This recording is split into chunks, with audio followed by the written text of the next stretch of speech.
The parable in chapter 21 is what clears it up the most for me. Let me read it to you. In Matthew chapter 21, verses 33 through 39, Jesus says, "Now listen to another story.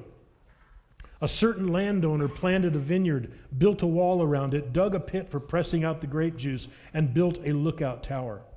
Then he leased the vineyard to tenant farmers and moved to another country. At the time of the grape harvest, he sent his servants to collect his share of the crop, but the farmers grabbed his servants, beat one, killed one, and stoned another. So the landowner sent a larger group of his servants to collect for him, but the results were the same. Finally, the owner sent his son, thinking, 'Surely they will respect my son.'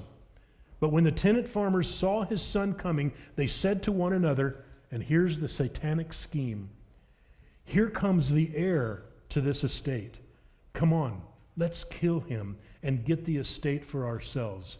So they grabbed him, they dragged him out of the vineyard, and they murdered him. Now, in this parable or this story, the landowner represents God. The vineyard represents the nation of Israel. The tenant farmers are the religious leaders to whom Jesus has been speaking for the last 3 chapters.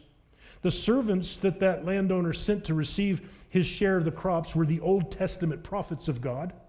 And the landowner's son represents none other than the Son of God, Jesus Christ. They're all pictures.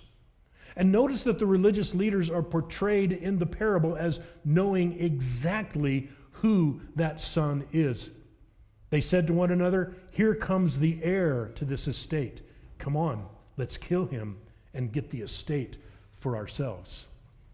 Now later on, as we make our way toward the end of this book of Matthew, these religious leaders will in fact have Jesus murdered, fulfilling the prophetic aspect of that parable. But don't think for a moment that these men killed Jesus out of ignorance.